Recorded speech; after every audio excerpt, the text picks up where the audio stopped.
Olá, você acabou de ouvir o GLAD, Grupo de Louvor e Adoração da Igreja Batista da Graça, na noite de ontem, o Grace Night, primeira experiência que estamos fazendo, um culto dirigido pela nossa juventude, aos sábados à noite. Vamos fazer inicialmente uma vez por mês.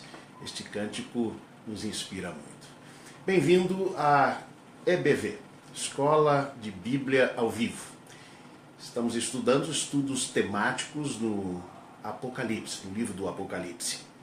Hoje o estudo número 4, a última palavra sobre a igreja. Vamos meditar em 2 capítulos, não todos hoje, mas são os 2 capítulos que falam sobre a igreja, na verdade reproduzindo as 7 cartas às 7 igrejas da Ásia Menor.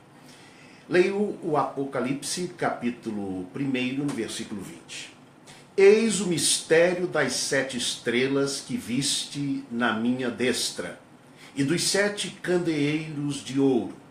As 7 estrelas são os anjos das 7 igrejas, e os 7 candeeiros são as 7 igrejas.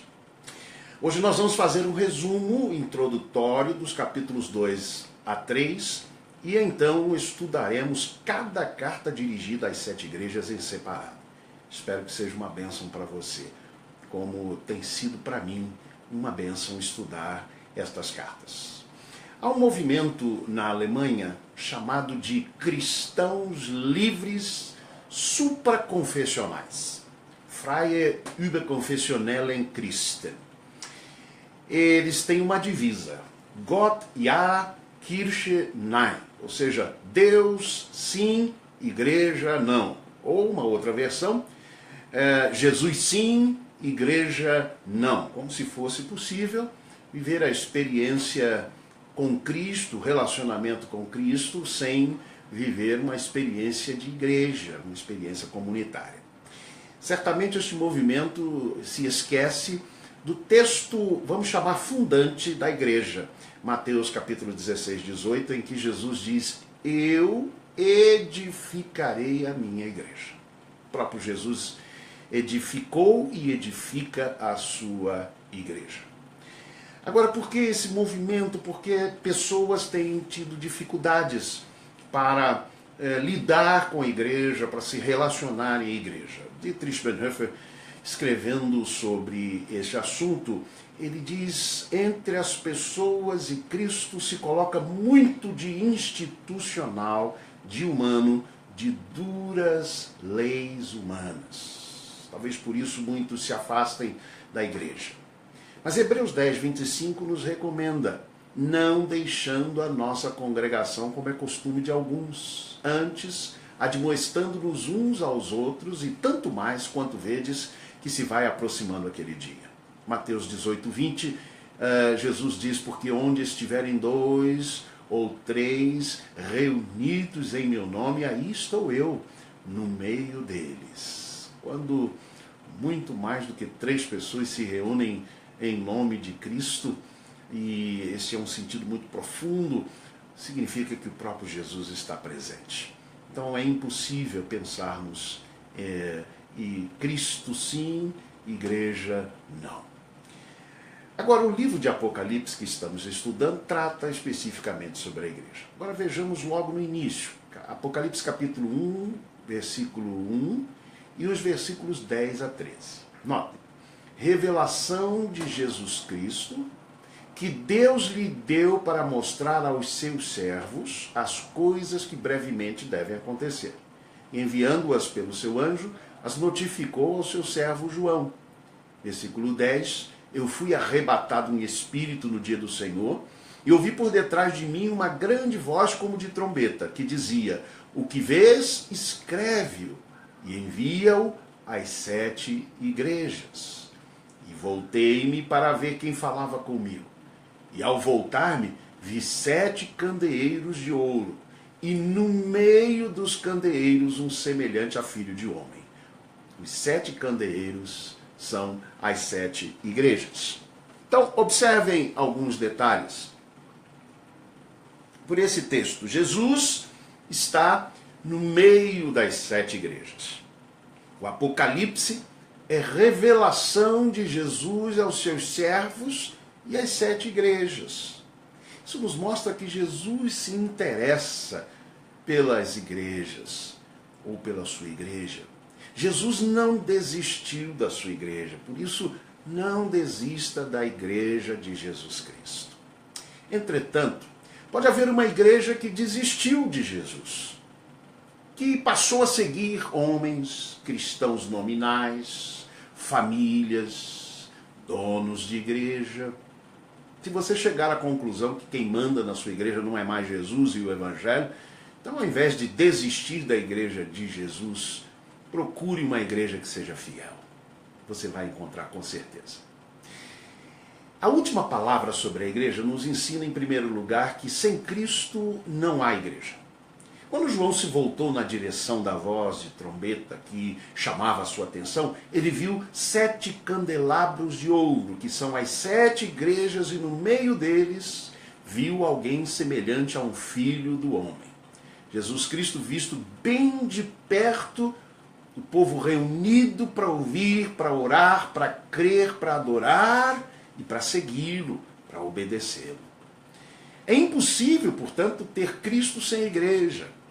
Da visão maravilhosa de Cristo no capítulo 1, para o êxtase glorioso do céu, nos capítulos 4 e 5, ou para as grandes e vitoriosas batalhas contra a perversidade do dragão e do mal, em Apocalipse 12 a 14, é necessário lidar primeiro com a igreja, trabalhar com a igreja, capítulos 2 ou 3. O caminho de Cristo, diz Peterson, ao céu e às batalhas contra o pecado passa pela igreja. Não apenas uma, mas 7. Importância da igreja. As igrejas são citadas no Apocalipse pela localização. Éfeso, Esmirna, Pérgamo, Tiatira, Sardes, Filadélfia e Laodiceia. Apresentadas pela geografia, elas foram definidas, entretanto, pela teologia. Notem que as igrejas consistem na relação com a pessoa de Cristo. Cristo é quem define cada uma das 7 comunidades aqui citadas no Apocalipse, que são emblemáticas, que são paradigmáticas, que são modelares para todas as igrejas, a partir dessas definições de Cristo. Uma igreja só existe em relação a Ele, de onde recebe a sua própria identidade. A identidade de uma igreja de Jesus é o próprio Jesus. Portanto, as igrejas são de Jesus Cristo. Ele está no meio delas. Isso é importante lembrarmos. Agora, notem como cada uma das igrejas são definidas no livro de Apocalipse, capítulos 2 a 3, a partir desta identidade dada pelo próprio Jesus, já que o Apocalipse é revelação do próprio Jesus. Éfeso, daquele que tem as 7 estrelas em sua mão direita e anda entre os 7 candelabros de ouro. Esmirna, daquele que é o primeiro e o último, que morreu e voltou a viver. Pérgamo, daquele que tem a espada afiada de 2 gumes. Tiatira, daquele cujos olhos são como chama de fogo e os pés como bronze reluzente. Sardes, daquele que tem os 7 Espíritos de Deus e as 7 estrelas. Filadélfia, daquele que é santo, verdadeiro, que tem a chave de Davi. O que ele abre, ninguém pode fechar, e o que ele fecha, ninguém pode abrir. E Laodiceia, do Amém, a testemunha fiel e verdadeira, o soberano da criação de Deus. Ou seja, todas essas identidades dessas igrejas são tomadas a partir de descrições, vamos dizer assim, de Jesus Cristo, próprio Senhor da igreja. Não existe igreja fora de Cristo. Cristo e sua palavra formam a igreja. E ele a sustenta por meio do seu próprio ser. As portas da morte não prevalecerão contra a igreja. E nós completaríamos da igreja edificada por Jesus e em Jesus. Peterson diz, todas recebem a sua identidade de Cristo. Cada uma recebe uma parte. Só um elemento da visão, porque nenhuma delas exibe a perfeição de Cristo. Preste bem atenção nesse detalhe. Mas, em segundo lugar, a última palavra sobre a igreja ensina que sem comunidade não há salvação. Apocalipse capítulo 1, versículo 1, começa com o plural, com a trindade e os servos. Revelação de Jesus que Deus lhe deu para mostrar aos seus servos, plural, as coisas que brevemente devem acontecer. E enviando-as pelo seu anjo, terceira pessoa da trindade, as notificou ao seu servo João. Mas João não receberia esta mensagem para si só. Ele precisava revelar às 7 igrejas. Não podia guardar para si. Isso é o sentido da comunidade que aparece já no livro de Apocalipse. E Apocalipse 22, 21 termina com plural. A graça do Senhor Jesus seja com todos. Peterson mais uma vez nos diz, o evangelho não se destina a indivíduos, mas a pessoas, povo, gente, sempre. O pecado fragmenta, separa, condena a confinamento em solitárias. O evangelho restaura, une e insere em uma comunidade. A Bíblia fala muito mais de povo de Deus, de família, de tribo, de nação, de igrejas e de igreja. Muito mais do que de indivíduos. É verdade, a salvação é individual. Mas o amor e a salvação de Deus são revelados e vivenciados na reunião do povo, não no isolamento de cada indivíduo. Sem comunidade não há salvação. Isso nos lembra um pouco aquela expressão antiga que tinha um sentido um tanto quanto diferente e que se dizia extra ecclesiam nulla salus, fora da igreja não há salvação. Essa é uma afirmação em determinado momento da história da teologia, história da igreja cristã, em que se referia a uma igreja específica, enfim, não entramos aqui neste mérito. Mas o sentido é este, sem comunidade de fé, não há experiência verídica, genuína de salvação. Deus nos criou para a comunidade. Eu quero fazer uma abordagem a partir de Gênesis capítulo 2, verso 18. Disse mais o Senhor Deus, não é bom que a pessoa seja só. Far-lhe-ei um socorro que lhe corresponda como uma imagem do outro lado do espelho. Gênesis capítulo 2, 18, tem sido naturalmente traduzido de uma outra forma, tem uma outra tradução. Aqui eu faço uma tradução livre a partir do sentido profundo do texto. O foco do texto é claramente a humanidade, é o ser humano genérico. Esta interpretação é evidente tendo em vista o uso do termo hebraico Adam, que é traduzido como homem, e que designa não apenas homem, sexo masculino, o macho, mas a pessoa, o ser humano abrangendo ambos os gêneros, em preferência a dois outros termos hebraicos que são usados para se referir ao macho, ao homem, gênero masculino.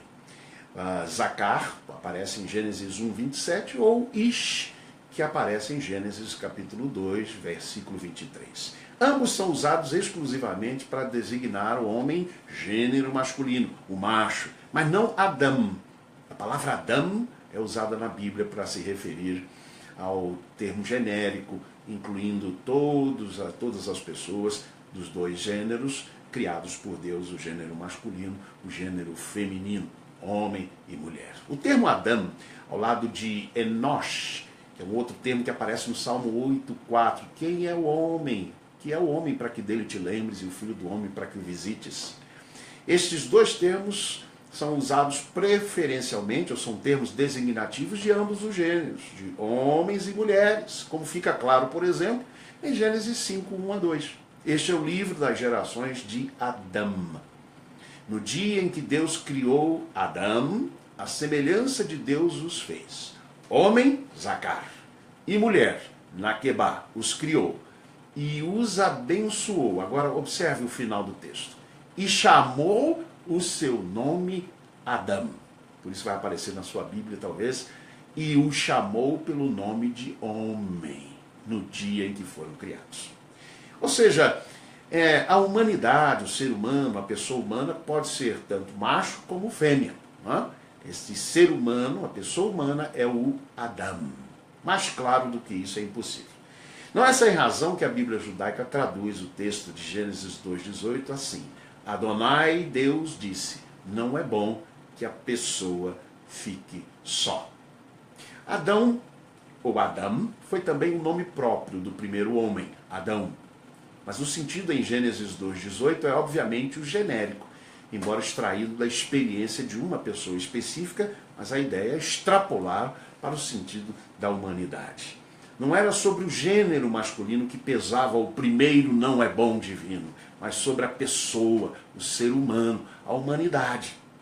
Tal compreensão é fundamental para entendermos que o Deus revelado nas Escrituras, ele não é machista, ele não é feminista, ele não concentra a sua atenção e preocupação sobre apenas um dos dois gêneros, ele tem propósitos para ambos são iguais em dignidade e em essencialidade diante de Deus e alvo do seu incondicional amor e cuidado. Ambos são também por um pouco menor do que Deus, como está no Salmo 8,4, coroados por ele de glória e de honra. Além disso, são igualmente instrumentos úteis nas mãos de Deus. Há, portanto, uma igualdade essencial e funcional entre homem e mulher. Em curtas palavras, Deus não é ginófobo, como alguns querem. O ser humano criado é referido no texto, alvo de um autodiagnóstico divino, de uma autocrítica, se quiserem. Quando Deus diz, não é bom que o ser humano viva só. Para Deus, preste bem atenção nesse detalhe, um ser humano que vive só, alimenta-se só, trabalha só, se diverte só, decide só, e que articula sua abordagem do mundo só, sem interlocutor, sem contraponto, está aquém do ideal e do projeto divino. Ser humano que vive portando-se como senhor absoluto da verdade, sem aceitar a convivência com o outro como interlocutor, como contraponto, preferindo o monólogo e não o diálogo, vive só. Na verdade, o primeiro não é bom da história humana não foi direcionado ao ser humano criado por Deus, mas à existência solitária. Foi por isso que Deus então cria o outro. Deus providencia a solução, um socorro que lhe corresponda como uma imagem do outro lado do espelho. Isso é importante percebermos que a palavra etzer, que aparece ali, traduzida às vezes como adjutora, ajudadora, é um pronome, aliás, um substantivo masculino, melhor traduzido como socorro. E, aliás, esta palavra etzer é usada para Deus em muitos lugares do texto bíblico. O que podemos aprender disto é que o uso desta palavra para Deus quer mostrar que o outro é para nós socorro da parte de Deus. É face de Deus para nós. O ser humano sozinho estava em apuros, por isso precisava de um socorro que foi providenciado por Deus. O ser humano só estava em desvantagem, precisava de alguém, e é por isso que Deus faz com que o solitário viva em família, como diz o salmista. São expressões profundas e que nos mostram que nós fomos criados para a comunidade, que só na comunidade é que podemos experimentar em profundidade a experiência da salvação, do relacionamento com Deus. Ele mesmo foi quem criou a comunidade. Isso é importante para percebermos. Sem comunidade não há salvação. Sem a experiência comunitária de igreja, a salvação não faz sentido. Ela não é uma experiência solitária, mas uma experiência solidária. Terceira verdade. Sem orientação não há progresso. Entre a abertura com a identificação cristológica e o chamado final para ouvir, há uma mensagem individualizada para cada uma das 7 igrejas. O conteúdo é diferente. O conteúdo de Éfeso é diferente de Laodiceia, etc. Mas há um esboço comum, mais ou menos comum, que segue todas as 7 cartas. Primeiro vem uma afirmação, depois vem uma correção e depois uma promessa. A afirmação é um comentário positivo que Jesus faz sobre a determinada igreja. A correção é uma disciplina que acontece na maioria dos casos. E a promessa é a motivação que o próprio Jesus dá. Vejamos a afirmação, que normalmente é identificada nas cartas como conheço as tuas obras, conheço o teu sofrimento. Cada mensagem revela conhecimento exato de tudo que acontece na congregação. Elogios pelo trabalho árduo, incansável e atento, como em Éfeso. Sofrimento corajoso, como em Esmirna. Ousadia no testemunho, como em Pérgamo. Crescimento e desenvolvimento no discipulado, como Tiatira. E bravura e perseverança, como em Filadélfia. A correção aparece muitas vezes com a expressão tenho contra você. Correção é essencial à orientação espiritual. Quem não aceita a correção bíblica e eclesiástica, não é? A disciplina eclesiástica, não está vivendo a experiência profunda de ser igreja. 5 das 7 igrejas são corrigidas, são repreendidas, recebem correção por abandonar o primeiro amor, como em Éfeso, por ser indiferente aos ensinamentos heréticos, indiferente no sentido de deixar correr os ensinamentos heréticos, como em Pérgamo, por tolerar a imoralidade, como em Tiatira, por demonstrar apatia, como Sardes, e permitir que a riqueza e o luxo substituíssem a vida no espírito, como em Laodiceia. E a promessa é a motivadora. A vida eterna, árvore da vida, como em Éfeso, coroa da vida, como em Esmirna, pedra branca, como em Pérgamo, estrela da manhã, como em Tiatira, vestes brancas, como em Sardes, coluna do templo, como em Filadélfia, e comer e reinar com Cristo, como em Laodiceia. Então notem que há, portanto, esses 3 aspectos em todas as cartas, em quase todas: afirmação, correção e promessa. A igreja, diz Eugene Peterson, é o ambiente, é o lugar onde vamos para descobrir o que estamos fazendo certo. Lugar, portanto, de afirmação. Mas a igreja é também o lugar onde buscamos saber em que estamos errando. Lugar de correção, portanto. Na igreja, ansiamos ouvir as promessas. É o lugar, portanto, de motivação.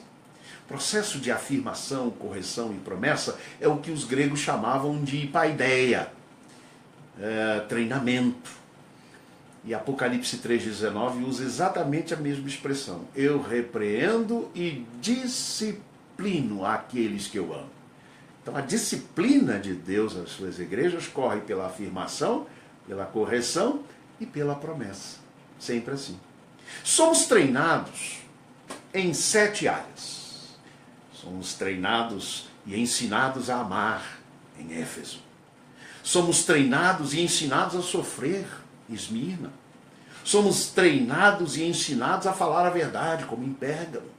Somos treinados e ensinados a sermos santos, como em Tiatira. A ser autênticos, como em Sardes. A cumprir a nossa missão, como em Filadélfia. E a adorar, usando tudo para o louvor a Deus e recebendo dons para servindo, como em Laodiceia.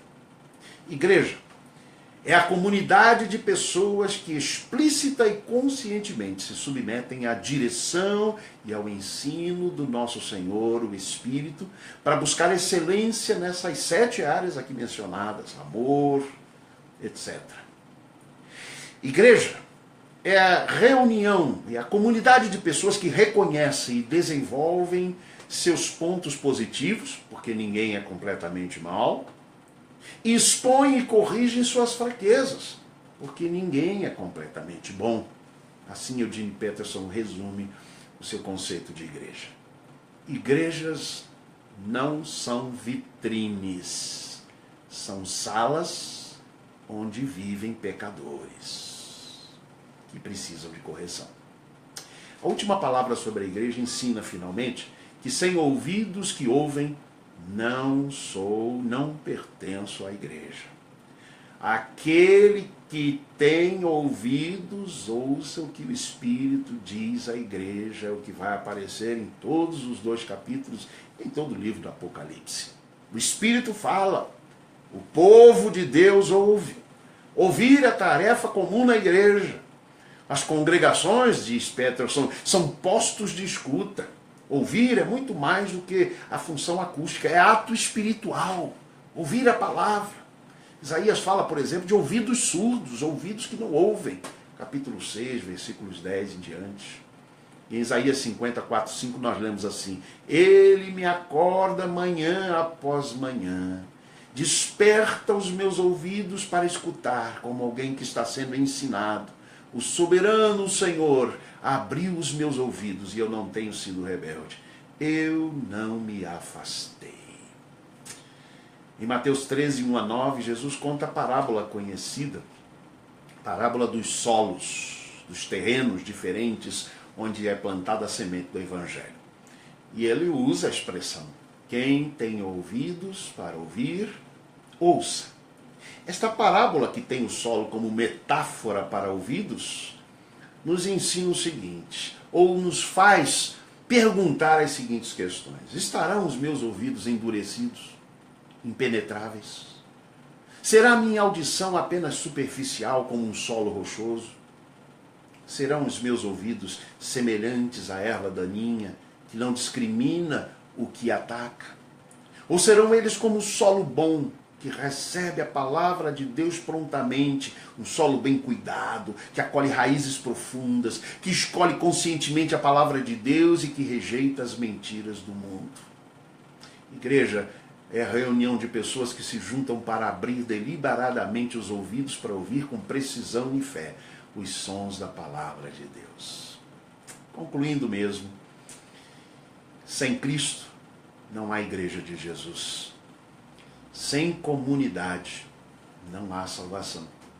Sem orientação não há progresso. Sem ouvidos que ouvem não há pertença à igreja de Jesus. Para João, as igrejas são mencionadas e simbolicamente mostradas como candelabros, locais onde a luz de Cristo é demonstrada. Eles não são a luz. Os candelabros não são a luz. Eles são de ouro, eles têm a luz, mas eles não são a luz. João 1,8 nos diz assim: João não era a luz, mas foi enviado para testemunhar da luz. Agora notem esta conclusão sobeja do autor Eugene Peterson sobre os candelabros e a luz. Ele diz assim, preste bem atenção: o brilho do ouro polido, mais polido que esteja, é menor, sempre menor, do que o da luz de Cristo. Pode ter uma igreja bem polida, mas a luz que deve brilhar é sempre a luz de Cristo. A luz da igreja nunca será mais forte e brilhará mais do que a luz de Cristo. Se eu estiver fazendo isso, é alguma coisa errada. Que Deus nos abençoe. Tarefa para o próximo dia 9/4, próximo domingo. Leia com atenção e repetidas vezes Apocalipse capítulo 2, versículos 1-7, a carta à igreja em Éfeso. Vamos aprofundar ali a questão. Perguntas para reflexão e compartilhamento, que depois eu vou postar então aí na página do Facebook. Primeiro, cite uma característica objetiva e mensurável, seja aquilo que é mais importante para você, uma característica de uma igreja que permanece fiel a Jesus Cristo como Senhor. Cite apenas uma, para que os outros também possam passar a sua percepção. Segunda, quais devem ser as atitudes práticas que demonstram que não estamos tentando viver sós na igreja? Não estamos tentando viver vidas solitárias dentro da igreja. Quais são as atitudes práticas que devemos demonstrar e que devemos praticar? Terceiro, quais são os instrumentos que Jesus Cristo usa para corrigir a sua igreja? A atenção que devemos dar a eles. E, em quarto lugar, cite uma característica objetiva, apenas uma, objetiva e mensurável da igreja dos seus sonhos, a que você julgar mais importante. Que Deus nos abençoe, que continue nos dirigindo nesse estudo e no aprendizado do sentido da igreja e do sentido do livro do Apocalipse para os nossos dias. A atualidade do livro de Apocalipse. Que Ele nos abençoe.